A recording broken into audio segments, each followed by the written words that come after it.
Gary Kubiak retiring and the elevation of quarterbacks coach Klint Kubiak to the offensive coordinator position a likelihood, the Minnesota Vikings might shuffle the offensive coaching staff just a little bit and reportedly, maybe, potentially, allegedly, bring in former Detroit Lions, a wide receivers coach, Robert Prince. Well, not former yet, but, semantics. But a Prince in Minnesota, it'll never work.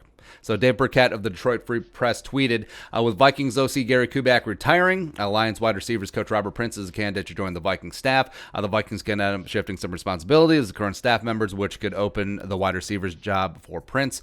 Gasling quote tweeted that if Klint Kubiak becomes the offensive coordinator, wide receivers coach Andrew Janako, a former college quarterback, is thought to be a candidate to move to the quarterback's coach job. Could open up a spot for Robert Prince, as Dave suggests here, end quote. And Burkett's likely working from direct primary sources. He's probably talking to Prince himself. Whereas, so we've been hearing that if some things change in Minnesota, could go over there and coach the wide receivers. Dan Campbell, new head coach in Detroit, potentially could bring his own staff. And I think it would be a great hire. Robert Prince has done a phenomenal job in Detroit, taking decent talent, turning them into good, and turning good into great. Because you think, so he's been in Detroit since 2014, same time as Zimmer's been the head coach of the Vikings.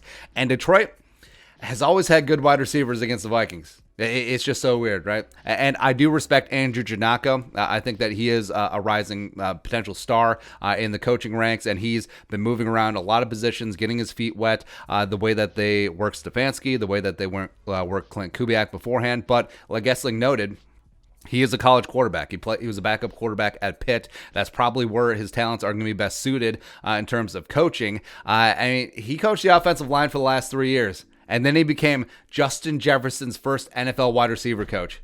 How crazy is that? Yes, respect. I'm sure Andrew Janako knows more about football than all of us put together in his just little fingernail trimmings of his pinky. But if you're Justin Jefferson, and your first NFL position coach has never coached wide receivers before, it's weird. It's just absolutely wild. Potentially could be a reason why, beyond Justin Jefferson, who's already good, beyond Adam Thielen, who's already good, guys like B.C. Johnson, Chad Beebe, even like Tajay Sharp just never really got on the field and contributed. It's potential, right? So Robert Prince, 55 years young, was a wide receiver at Humboldt State back in the day. Unfortunately, the Lumberjacks ended their football program a couple years ago, but Bucks guard Alex Kappa was in the final class from the Northern California school. Got into coaching in 1989, bounced around the West Coast before landing in the NFL in 2004 with the Falcons. Also had stops with Jacksonville, Seattle, back to college at Colorado and Boise State. Was the Broncos OC from 2012 to 2013 under Chris Peterson. That was like the Jay Ajayi era before Ezra and Madison got there.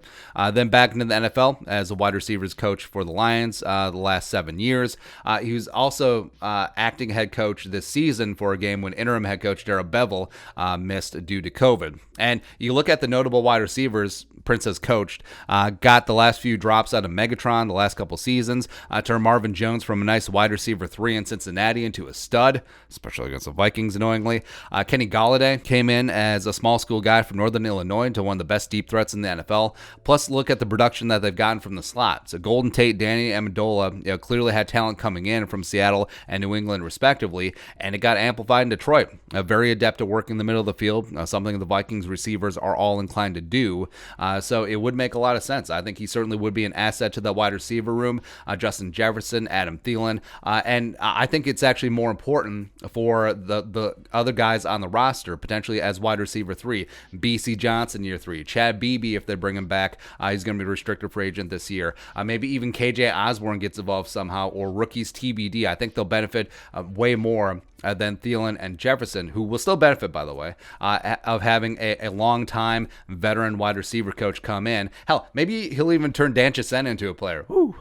How great would that be? The 4.3 speed can actually catch. Let's go. So I think that adding Prince to the staff, an actual lifelong wide receiver coach, taking him away from Detroit, be phenomenal. It would be a great get for the Vikings, and it would be great for everyone else involved, because Andrew Janako, yes, respect, worked with O-line, then wide receivers, moves to quarterbacks coach, which is natural position, and then you elevate Klint Kubiak, who's put in the work. I think he's going to be ready to rock and roll as a play caller, and then you have competency and continuity all over the place, and let's go. Let's go, right?